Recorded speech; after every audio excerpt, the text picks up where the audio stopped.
how the people who are responsible for marketing can be people who are not responsible for sales.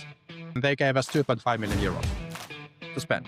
Radio, TV, advertisement in the buses, etc. So we simply piled the money, put gasoline on, and put it to flame. I won't work with anymore. And working has to be fun. It isn't simply like end it. I have to build a company what I own where I'm not the machine. I own the machine. And also it has to, the values behind that company has to be based on something real. I want to build the best agency.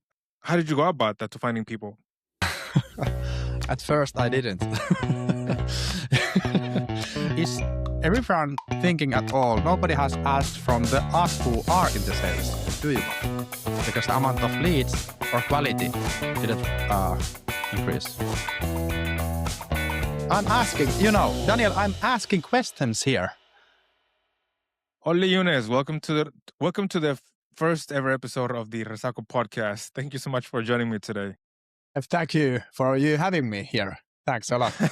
It's kind of like hosting you at your own house, right? I don't know. I'm also working here. It's like I have lost myself 2 times into work, so this is there's not going to happen the third time, and that's why.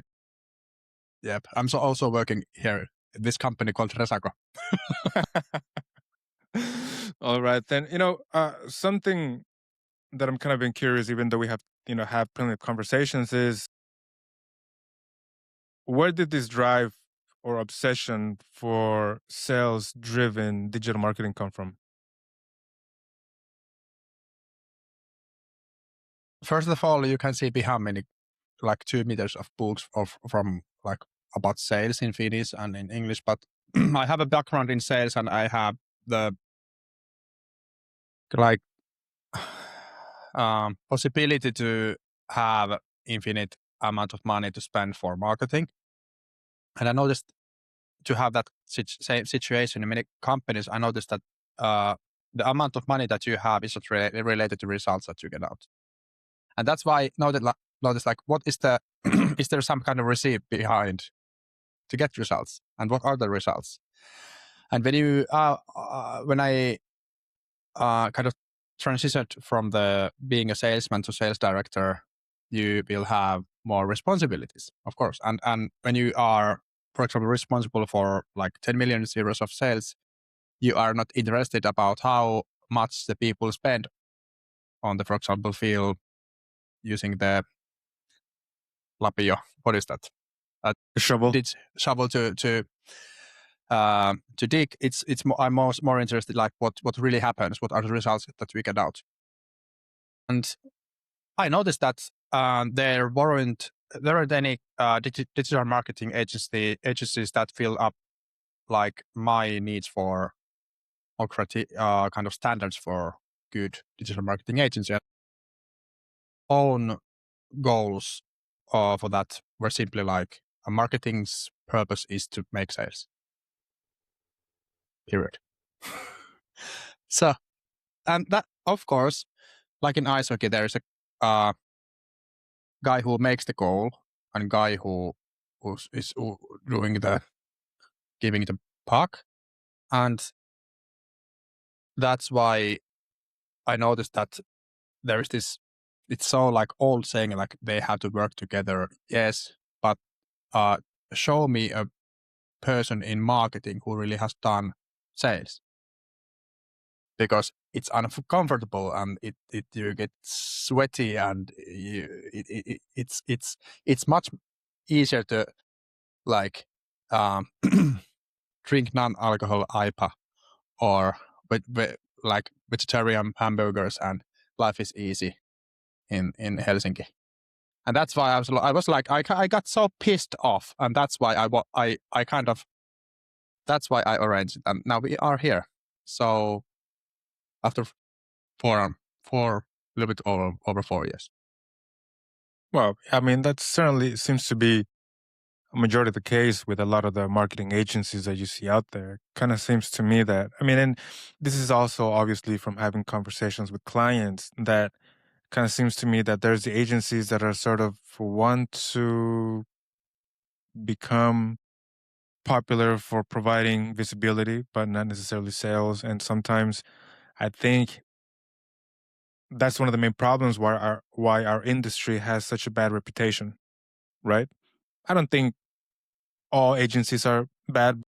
Sadly, you always hear about the negative ones versus the positive ones versus the ones that are actually making an impact. Was there some kind of hard sales or business lesson that you learned that sort of told you, hey, well, I'm not finding any solutions in this thing that I need. I should create my own. And what was that like for you? Luck in what? I mean, obviously you spotted a gap in the market, given that marketing agencies were not really sales driven, right? So it's always, one thing is conceptualizing it in the mind, and the other one is actually putting it out there into the practice and actually building it. So what was the building like for you? Yeah, because I didn't found actually the gap. And then I got like so pissed off. I had this, wait a second, blue ocean strategy. So how to find the market when the market is very saturated. And then I noticed like, of course, because I'm from Lapland and I'm uneducated. Am I the stupid one who is thinking about these things, speaking the hard truths? And I have this saying, like, it's easy to pick up mushrooms from the forest when it's autumn, but try that when it's winter, spring. It is it. So that's why the whole industry have kind of picked mushrooms 10 years. It's zero interest rate market. And what I mean by that is, what I mean by that is market have changed so much that the skills that the industry in this marketing have at the moment don't work anymore. So we come to this question at the moment, like, or now is like, were there never even a skills? You get my point? So because it has been so easy. And Facebook, Amazon, Oracle, all over the world are firing at the moment much people. And there is this saying about that, like how much fat came in this zero interest rate phase in the market. And it's on average, it's like 25% of the all white collar jobs. And that's why it's like the market has we have kind of take the air out from the market, if you think about market as a balloon. So we have now taken away that, but overall in history, it's like in 2000 year interest rate has been like 4 to 3 years from the age of Rome. And what I mean by that, the market where we both have grown up wasn't a real, because it was fed by like Fed and this who decides the interest rate for banks. It was fed by Fed. and that's why, what is this crisis, or is this crisis overall? So it's marketing at the moment is working like it should be. It's cleaning itself. And that's why I simply came like, as a sales director, I simply want leads. Because if I want to make goals, someone has to pass me. Is it pass the right for sure? Yeah. Pass the buck. So I cannot make goals without those passes. Easy. So what the fuck you are talking about, like impressions? About conversions which aren't right. It's like 20% what we do is like measuring what the end results. And that's why, like, I am the stupid one. Still, I think I'm the stupid, but I want to learn. But I have found that the people really have done good results, or are good, or are pros, or are experts, etc., who have knowledge and all these degrees don't know what to do. So I think nobody knows. Or do you? We'll never know. Yeah, that could be a case. Sorry, I'm a little bit emotional, but it's here we are talking about like in the heart. Now we are in the heart of Resaco, like what we are doing. So if you are not getting out the results that you want, what the fuck you are repeating the same? Yeah, and I think this has been sort of kind of maybe like a never-ending problem, right? I mean, marketing has always had sort of a not a negative connotation, but it's always very hard to have to convince CEOs why marketing is important. And that has been a tale from ever since I can remember, ever since I got in the field. Now, whether it was back in the 90s, in the 50s, early 2000s, but at this particular point in the new era of marketing and digital marketing, what do you think so many companies are still getting wrong about digital marketing? Are like our clients, like overall, Yeah, I mean, overall, I mean, if we think about the current digital marketing industry and the companies that we're trying to serve.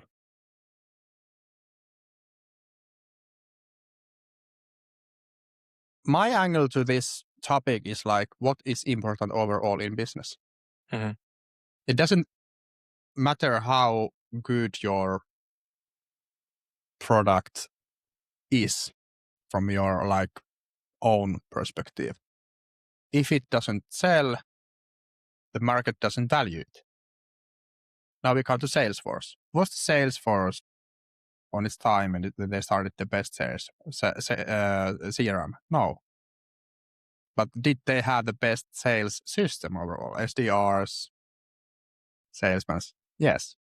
So you think about, does market value this product? This like what helps me to get better strength in my forearm. If I'm paying about this in mini money, it's a market here in Finland, Rovaniemi, 10 euros, I could easily pay 8 if someone put a brand better than this gym stick here. Same product. So that if we are in discussion about like, do we really understand the value of like brand? And I was 4 years ago thinking like when you mention a word brand in the same room, I used to count to 10. You have 10 seconds to go out from this room. Why? Because only brand doesn't pay your bills, but brand connected to good sales does. So the first and the most or the biggest reason for that why companies go bankrupt is that they don't have a demand in the market or not have enough sales. Even if your cash flow is too high or shitty, you are minus, you can still fix that with sales. So sales is the key. But if the market was booming, when like the past 15 years, what really was booming? It was simply the banks who gave loan with the minus interest rate. Because now it isn't booming and the air has gotten out from the balloon. I think like now we have to focus to that what matters in business. And that's not brand, that's sales. But brand affects the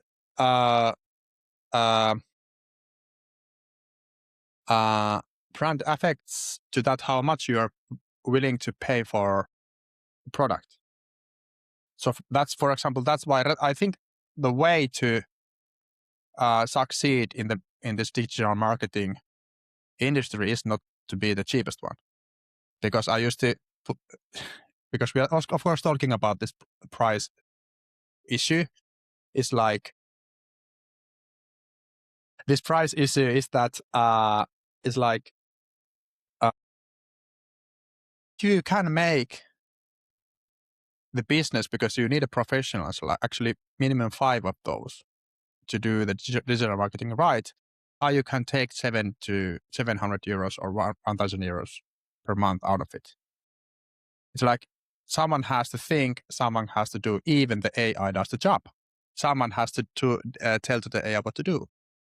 And that's why I think like overall, if we are not in the same page with the client about what they want to do in their life, what were their goals overall, when they kind of put the company up, and we are not talking about the vision, we are not talking about the revenue, we're not talking about the EBITDA goals overall, and we are talking about how much this fucking meta channel costs per month.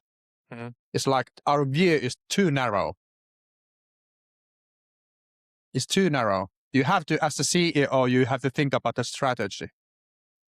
And when I used to ask, like, people, I have found that companies have a marketing budget. In Finland, it's 1/3 compared to Sweden, usually, on average. And usually, I ask, let's say it's 10,000 euros, for instance, where that sum comes. So someone has decided in management board that it's 1%. Okay, where that sum percent is based on. So it's based on because CFO decided so. Okay, so the CFO is the marketing manager or in charge of. Like, and then I asked the CEOs, like, am I the stupid one? How many meetings the CFO is sitting there because he has made the decision to give the resources? And I'm asking here because I'm the stupid, because I don't get, because I have made over 2,000 sales, like closed deals, met over like don't count anymore, but it's like 6,000 to 7,000 met customers, and done this over like 15 years. It's like you are not following like any rules when it comes to business.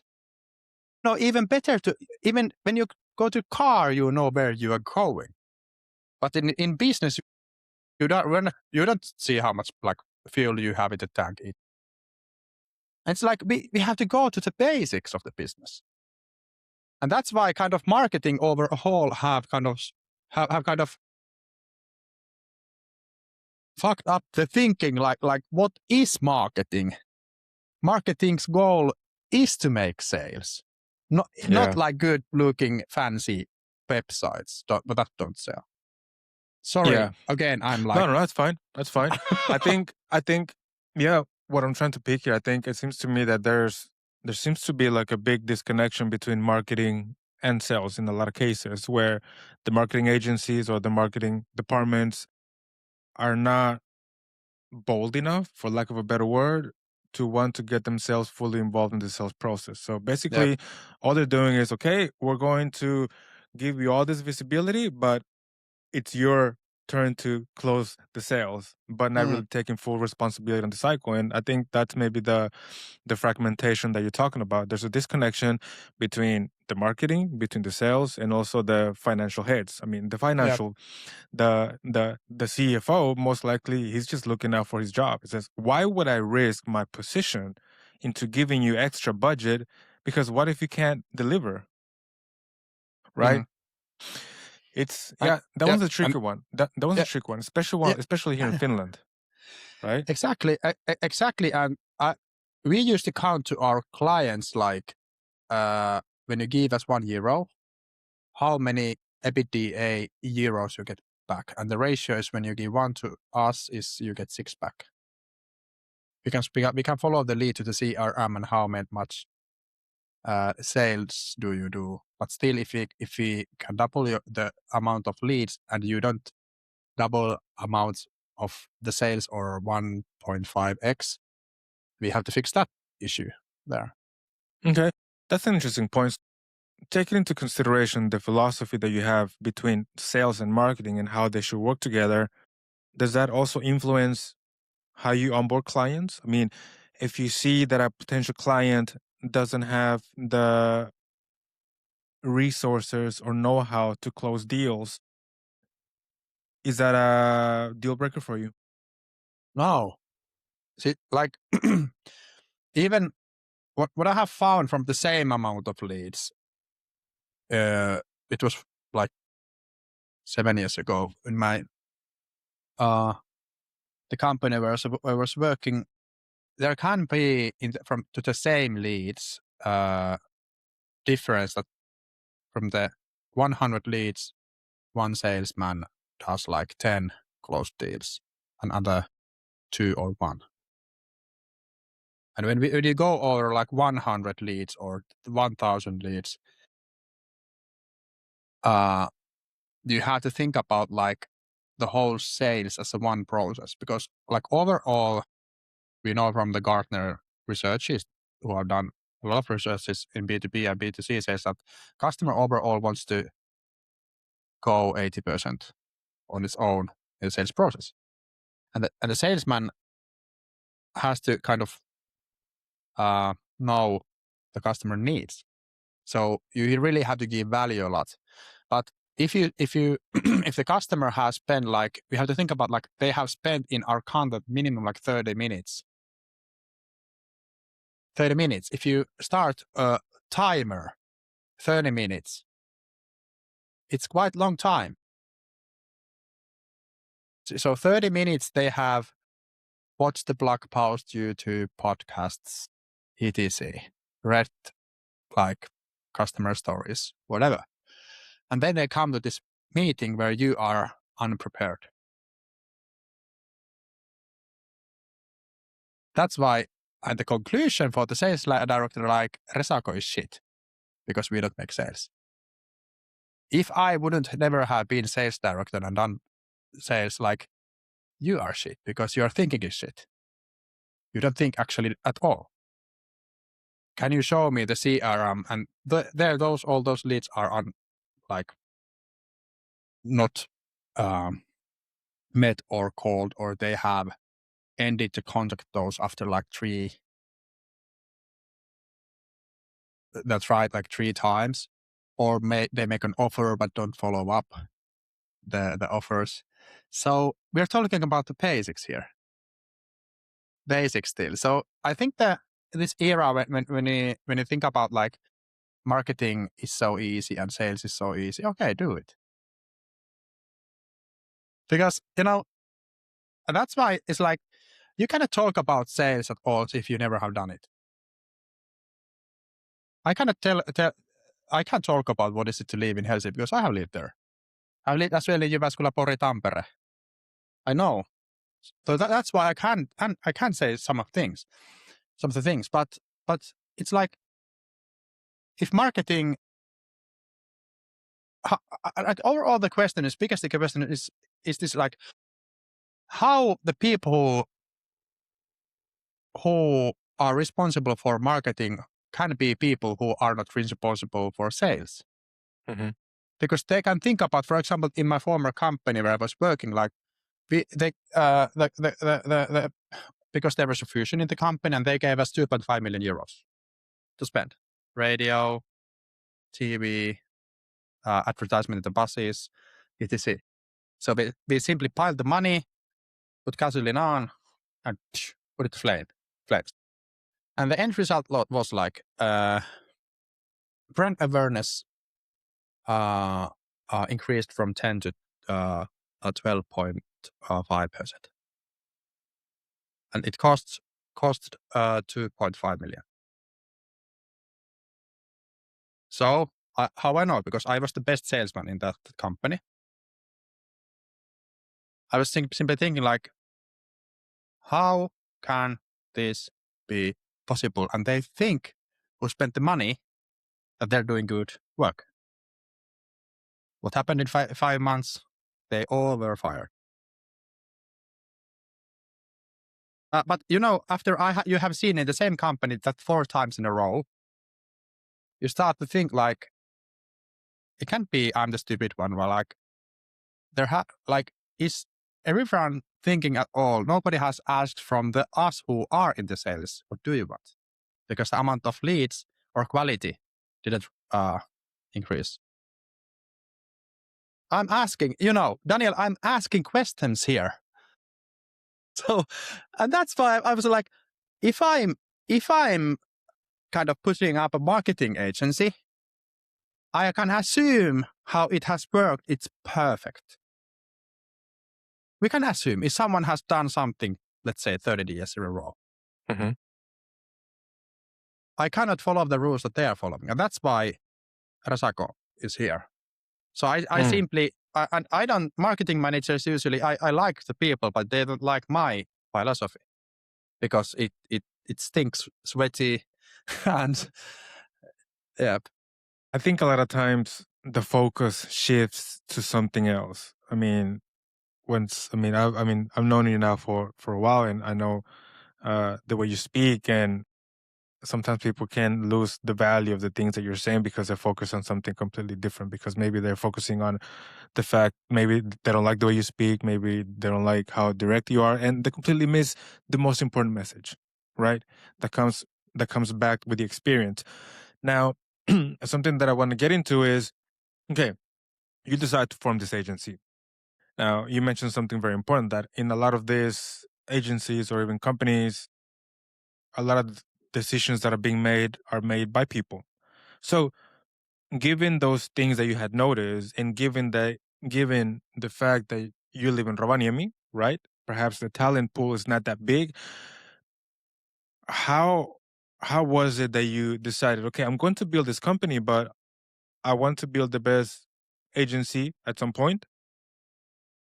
How did you go about that, to finding people? At first, I didn't. Actually, my first goal when I put Resaco was to have a company with like 600,000 euros revenue per year, and then I do it by myself and like other dudes. But then I noticed like the reason why I moved to Rovaniemi was to kind of free myself away from the rat race that you're living there in Helsinki, Southern Finland. Sorry, Daniel. I really It's all love you right. all, but this is my joke of talk. Okay, so then I moved here, and then I noticed like I'm again in the rat race because I'm giving my time 8 hours per day to think. It only have kind of a change from the being sales director to serve in blog posts, you see. So I had two options. I had then, so to build an agency in an industry, ChatGPT came after the first of 1.5 year. And now it's like nobody for real uses that anymore, the ChatGPT, but a lot of has changed. I thought like I had to build a company what I own where I'm not the machine. I own the machine. And also it has the values behind that company has to be based on something real. Because I had 2 burnouts behind me and the third is not going to come.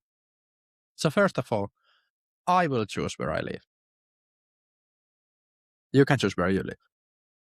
Second is, I won't work with dickheads anymore. And working has to be fun. It isn't, if it isn't simply like end it. So every morning when I woke up, I think like if I'm loving what I'm doing, I have like everything, because it's like there is this saying about how to free yourself from how to get like financial freedom or some kind of freeing up yourself from the system. It's like go to monastery, be a priest, get like passive income as much as possible to like cover your fixed costs, or 3, do what you love, because the income like doesn't matter anymore. So I thought like I don't want to go to monastery, and the market at the moment is not good to buy those apartments. I said, and third one was like this, to arrange this company. And then I noticed that quite fast that in Rovaniemi, if I recruit 1 people to force to the office. If I don't want it, why force someone to do it? And then the first recruitment in Rovaniemi, I got like 20 people. Second remote was like 60. And third to fourth, it was like 200 people. So the pool of people got 10 to 20 times bigger. Simply said. And then if I can do remote work, there are a lot of kind of questions related to like, do this work? Why it doesn't work?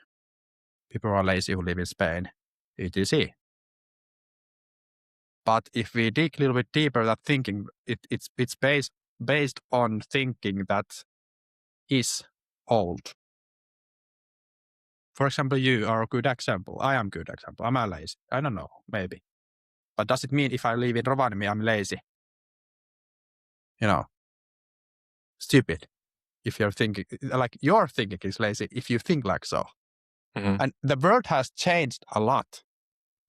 And maybe it also because when I was 16, I arranged my own, put up my first company. I was a photographer. I got my clients. I was blogging and doing the Facebook when it worked to share things there. Doesn't anymore. And I did that 7 years.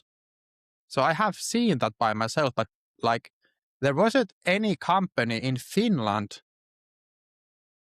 or if there was, tell me,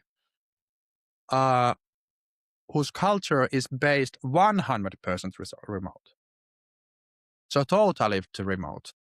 There are companies who were forced to do the business remote due to Corona or COVID. But after 2 years, we now are discussing about like hybrid work, which is simply forcing you to office 3 times in a day, that your middle manager can meet you and talk shit to you. And you like, what the fuck? Like, and that's the case. And I have noticed it has like overall the journey hasn't been easy, but I have found like there are more questions than answers. And I have found in this kind of journey a lot of answers as well. The culture has to be based on trust, but also to build a company where your standards are really high. It's like leadership order overall in this kind of company is like a flame. Someone will burn in it, and someone will kind of enlighten it, kind of or get warmed. And that's Mhm. why it's like I'm having like on daily basis this discussion inside my head, like are my standards too high? But I have found that there are people, if we take the analogy from NHL, for instance, like there are people who want to play hockey. Some want to be the best one, or just to play in AHL, or like lower like levels. And that's why I have these standards. And like it's okay for you to have yours. But if I'm not like I'm telling this like daily, I have this McLaren Lego car that my boy Alvar made. So we are building this. Not be in the middle class in the Formula One. Win the fucking championship. That means that kind of attitude. I was yesterday discussing with Heikki Huovinen, who was the Sebastian Vettel's kind of Like mental coach. Yep, mental coach there from Hinsa. And I said like, Heikki, like, am I right that where people are, when the standards are high and we're getting good results out, people are smiling as well there. And Heikki was like 100%.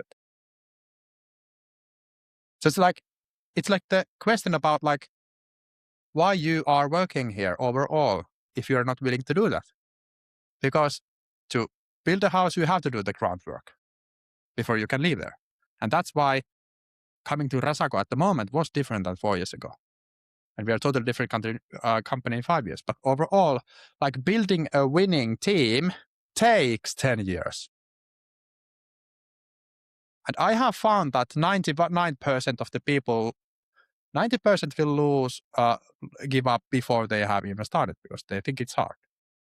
5 to 6% will lose the or don't want to do the work because it's hard, get sweaty. I don't want to like get sweaty or it's hard. And the last 4% will never ever give up. Never. It's not an option. And that's why I think like as long as people want to do this, we will. But do something with like where you are not trying. I don't get it. Why to even do? Why to even like I don't get it. And that's why I have found that people who are working in companies who are really in pain due to bad leadership, due to this and that. I think I have found that the world overall has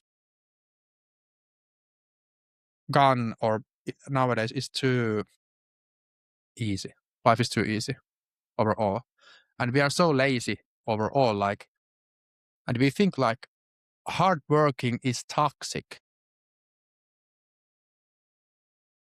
Do you say like to your grandparents, like who built this country, like, your work was toxic? It's like you're not honoring at all their work. And that's why I think like overall, like I have found that the where we really give something what is for us meaningful and put the hours in,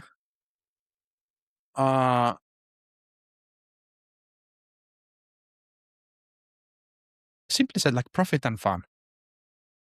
Yeah,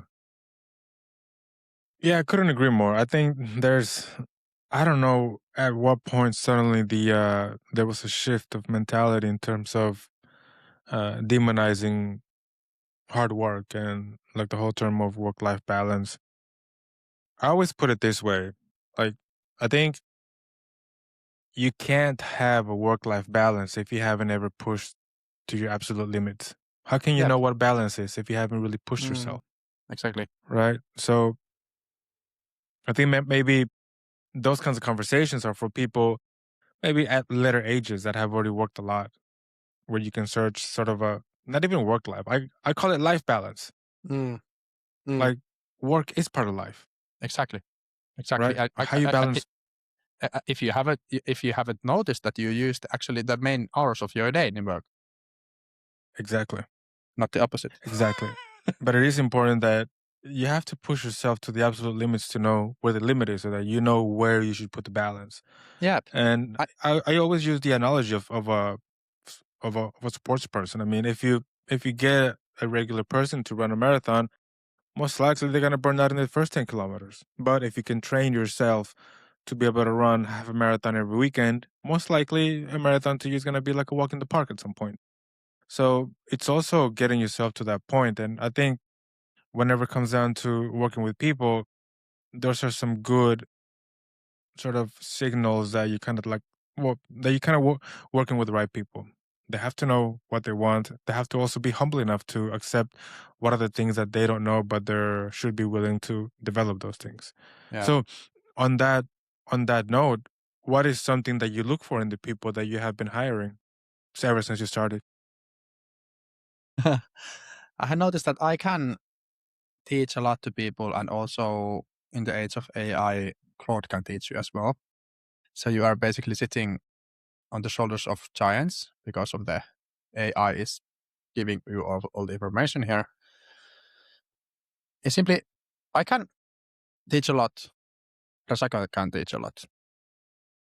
But I have noticed I don't believe in motivation anymore. Like I cannot motivate people. People are actually there was this Jim Collins book, Good to Great. There was they went through like 2,000 pages of about like motivation and where it comes from. And in this book, they said it was like the whole point in the book was like only thing that you can do as a leader is to demotivate people. And how to do that is to ignore the brutal facts and the reality where we live in. But motivation overall is like it is or it isn't. When the new guy or woman comes to the company work, they are like full of positivity and energy. But overall, it's like being in a relationship. In the first weeks, we will show the best of us. like table is clean, etc. But after months, you start to see this thing where we don't maybe try enough, and the real standard starts to show up. And then it's all about attitude. It's like when you are having with people the discussion like I'm having with my kids, like, Father, do I have to really clean this and that room? I said, like, I am not having this conversation.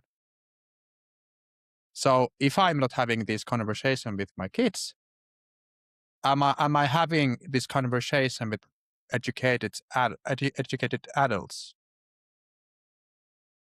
Like, do I really have to do my work? Do I really have to reach my goals? Do I really have to think? Do I really have to this and that? Yes, here, but no, maybe some other place.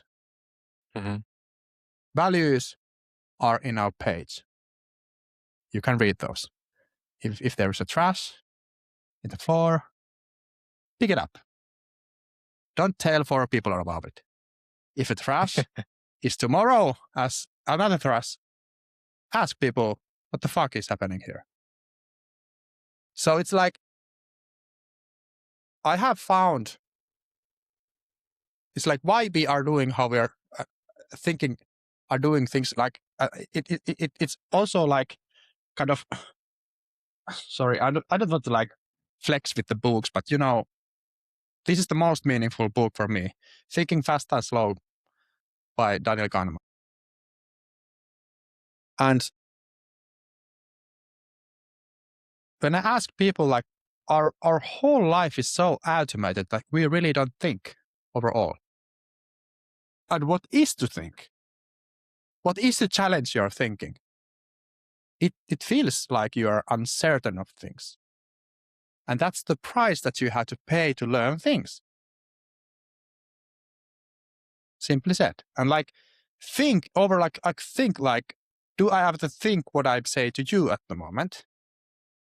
I think that I don't care what do you think about me, because that I don't care. I want to value people. I want to respect people, but it's my life. And like, there is like thinking about my thinking, like, have I really thought like what this kind of thinking leads? Someone maybe don't like me. Okay, that's life. We will die. If I spend my life thinking about what you are thinking about me, it's like, that's waste of time. I'm honest. You are not. I'm like, you get the point. Yeah. You are, but now we come to this, like, with like we teach the emotional, like, how to handle our thoughts to kids, our kids, but we cannot do that by ourselves. What the fuck? Like, and that's why, like, we don't think that. Like, and that's why I start, like, I'm only asking here. I'm asking questions like, why? So Elon Musk has said, like, is the question more important than answer? And the question is important. It's like was it like Armstrong or who said to, because he was, there was this known YouTube video like where Elon Musk is crying about his heroes Yeah. are not believing, like, and like, can a rocket land like this? And they said like, no. So it's like, what thing in the law of physics is restricting that or not making that possible? Because he knew that the graphics card that measured the angle etc made that possible. And then now this guy have cut 99 point something percent off from the cost of rocket like launching. So it's like, if the old way of thinking doesn't work and you are not reaching your goals, I'm not getting, if kids can do that, what has happened to us? It's like, now we come to this laziness overall. It's like, sorry, I don't want to, because this is so important thing about life, but like, I love a lot of in Sto, like, is it like Stoics or Stoa? Yeah, Stoics. Yeah. Yeah. And it's all about like thinking about your dying and how to spend your life. And only thing like kind of differs us from the animals is to use your common sense or having your thinking overall. And if you think about what kind of animal kind of drives animal is to have sex, to eat, and drink well. And we humans as well. But thinking and being yours, like what separates us from the animals is that like we cannot use our like brains to not eat the candies, to go to the gym, to reach the goals. And why we are not doing the thing that we really should do. And overall, in the school system yesterday, we noticed that PISA results have gone down. So mathematical skills is easy. So like, way to handle that if you don't reach the bar in Finland is to lower the bar. So if the butterfly, before butterfly grows up from this cake, it's like, what's the word, from the cocoon. Yeah. Okay. So there was this research, like if you make with a knife a little hole to that, the butterflies who grow up are not strong enough. Mm-hmm. And the same, those butterflies who had to hit their head much more. So that's why I'm simply asking this, is our life too easy? Like, and do we really use our brains, etc? And that's why it's like, it's what Resaco is all about, to live your life like it should be living, like living and then like being curious, be kid. Yeah, exactly. Me, kid. Yeah, I think that's definitely something very important, to always keep that curiosity. And yeah, I mean, you touched on many interesting and important points. There's a transition of an employee whenever they join, they're super excited. They want to be super involved, and then somehow that dies away with time, for whatever reason it may be, lack of interest, or simply they're just showing their true standards. And I think that applies in general to the industry as well, right? Or even working with a client, right? At first, everything's very excited. As soon as you got that the first paycheck from the client, right? And then we start setting and forgetting those campaigns and whatnot. So obviously, and we have talked about this before, about the limited thinking, right? When the limited thinking sits in, then there's no more additional insights that you can possibly gain. Now, something that I wanted to pick your brain on is, I mean, I've been in the company for 2 months and 10 days, right? And since the very beginning, it was the moment whenever we started shifting towards the better use of AI to develop our own tools in-house, to sort of start separating ourselves from the SaaS companies that perhaps were costing us a lot of money. And I want to pick your brain on this. So I saw a post that you posted on LinkedIn about the prime minister of Estonia, who are going to be training, I think was it over 100,000, I think it was over the next 18 months, 100,000 people will receive AI training and 1 million AI learning bites will be delivered. And you mentioned that we're fucking this up in Finland and all by ourselves, totally consciously. So I kind of see a correlation. I see a correlation with what we are doing at Resaco, with the comment of Kristen Mikal. But is that something as well that you see that is preventing companies in Finland and the country itself to succeed and to grow with AI? It's due to we don't have a history as a country. We are a young country. If my grandfather used 5 years of his life to defend this country, which was 30 to 40 years old. We don't have money. We don't have skills to manage the money. We don't have skills. We are in the 70s, 80s, all of our industry was based, or GDP was based on factories, forestry. And that's why it's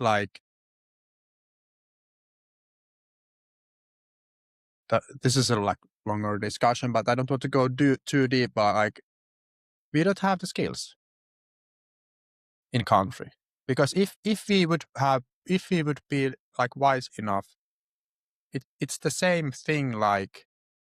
We are lazy. When I was an investment advisor in Alexandria, I really have a degree from the Aalto University from that. The debt that Finland had was 80 billion euros. I was yesterday going through the sales materials that I had to help people save money, invest to our huge to these products. And there I had news about what will happen to entrepreneurs and the pension debt or etc. We haven't done anything. And we have, in purpose, unconsciously missed the opportunity. And the people who are responsible for these choices are the people who got the benefits but are not willing to pay the price for. People are getting pension haven't paid that. And if you are under 30s, 40s, you know that. You should know this. If you aren't, you're simply so stupid. Go through it, simply Google it. Everything is there. And that's why I think there was this thing 15 years ago when Estonia changed their healthcare system from the pen and pencil and paper. And in Finland, we have used 1,000 million euros to about the system. And it still doesn't work. And, I don't want to even ask these questions. This is fully corrupted. Nobody is giving a shit. And that's because it's and we are in this cycle, 1,000-year cycle. Only that thing that has kind of lengthened or kind of put that a little bit longer is this. We haven't had wars in 50 to 60 years. And that's why all this shit that I don't want to go too deep hasn't happened. And that's why we are not willing to pay the price that our grandparents paid. Mm. And that's why it's I think it's better to be a soldier in the garden than be a gardenist in the war. And then it will come to this what is it to be a soldier? You want to fight me? Okay, try. I'm prepared. And how to prevent war is to be prepared. Yeah, exactly. And in your life, Yeah, you get the point. You get the point. Yeah, absolutely. So to kind of go a little bit deeper into all the things that are under development in the company in terms of internal systems that we started to build, what does that mean for the clients? If you're building all this infrastructure using AI to its absolute limits, what does that mean for the clients? Yep. Like overall, thinking is everything. Like why you do what you do. Like still, if you get let's say like everyone can build a SaaS product or everyone Mhm. build this and that. It's like what you are doing, where you are going, what you are doing, why you are in this industry overall. What are your goals? And if you are an entrepreneur, the goal is to sell the company one day. And there's this saying about you don't sell a company, companies are being bought. So they're being bought by, is there predictable sales? Is the EBITDA good enough? etc. So I think AI overall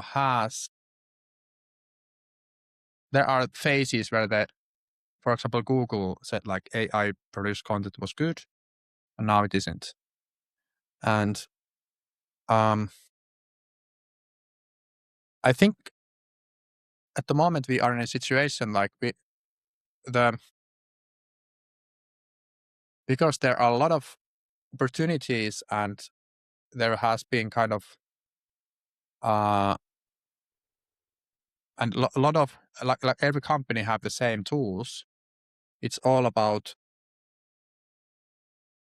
like, for example, when we come to content production, if you can produce 100 quality blog posts now, and if you can go through all your competitors' site maps and then use Ahrefs API to follow and find the lacks of the competitor in one day. We can do this in one day. What next? Because then we come to this fourth book, because now it feels like I'm flexing, but Art of War, Sun Tzu said like intelligence in war is everything. You will decide where the fight is being kept, and you will have the high ground. So it's like, because you have their opportunity, there is a fish in the river. Are you taking it out? So like Alex Hormozzi said, like there have never been better ratio for low risk, high reward. Because because at the moment, if Anthropic, OpenAI, AI, everything is like companies go down, all the technology stays. What we have developed, I think it is locally in our computers. And that is the crazy thing. I remember 28th of January when the OPEC law came. It was published like a little bit over 2 months ago. And that changed. Then I knew that this shit is real, because like overall this thing about like what is the singularity where the computers have enough knowledge about what to do, etc. Mhm. A lot of had changed after 2.5 months. Okay, OpenAI law was bought by ChatGPT, actually, and all the AI companies have developed their own kind of the same tools. So overall, I don't want to kind of say like I have played this whole game of AI like to the starting point. Like I know the tools, but it's like there isn't any like sense or like I don't get the point to build products that really don't solve anything. Mhm. It's like you don't want to build another Ahrefs. Okay, it already exists.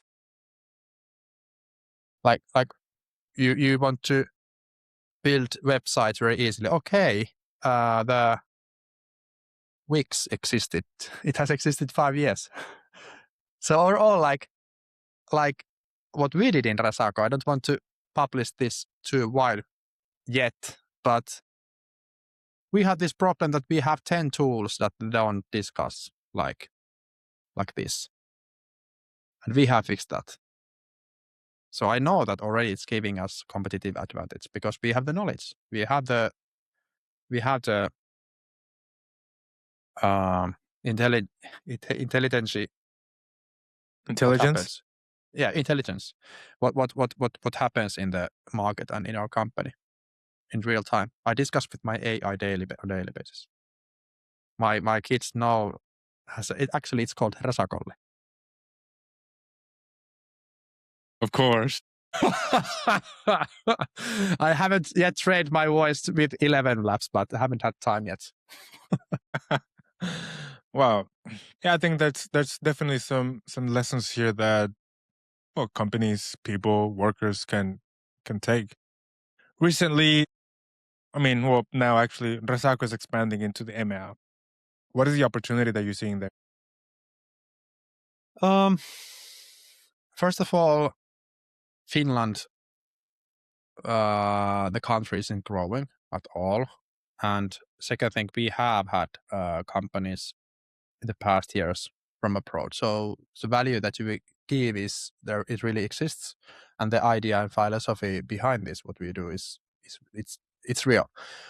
So there isn't a company in the world that is doing exactly the same to hospitality and resort industry that we are doing. Because what we have learned, because we live in here in Rovaniemi, we have specific kind of knowledge about the industry, where the money comes from, to this Lapland, Lappish area. And after overall and the AI is also changing a lot. So the I think was like Booking.com and rental cars are the two biggest paid or customers for Google who are using paid advertisements. Booking.com. Booking.com. Yep. Yeah. They have their own team dedicated to Booking.com. Yeah. Yeah.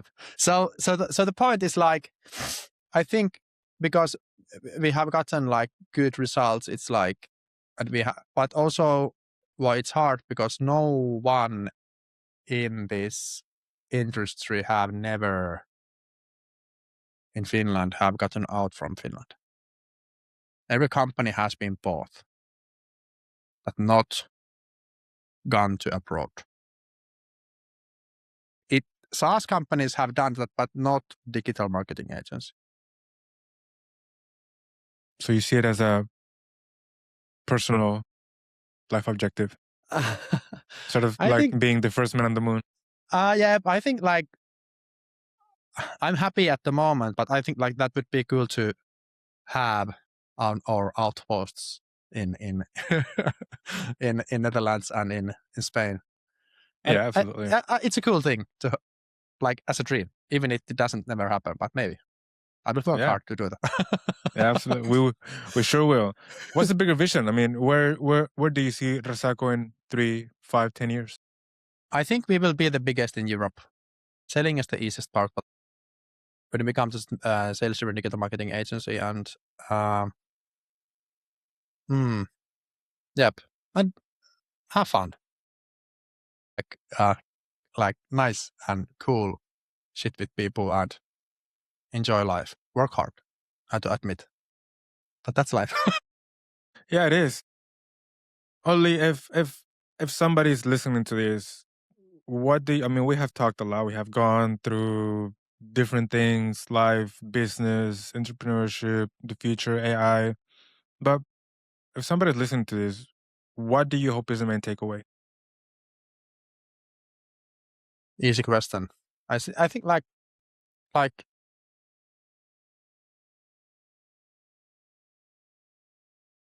that's a huge question.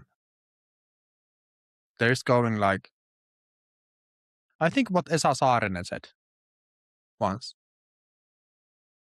quality of your life is the quality of your thoughts. So change your thoughts, change your life. It's all about attitude. Beautiful. Olli, it has been an absolute pleasure hosting you today for our first ever episode of the Resaco Podcast. Where can people keep up with you? LinkedIn, Instagram, Facebook, X, everywhere. Resaco Olli Junes, search with those posts both. And I mean, I think like it felt like I just got started because I think like overall, I think I have gotten to the situation because I'm not afraid anymore. If I'm not afraid of death, why I'm like afraid what you do? Yeah, exactly. So that's why at least like this is Resaco. What it is it all about? But yeah, you can follow, and thanks for you, Daniel, having me in this podcast. Of course. Very well, then this is the first ever episode of the Resaco Podcast. Stay tuned for more to come, a lot more interesting guests and a lot more insights to come. So bye, everybody. Yes, bye-bye.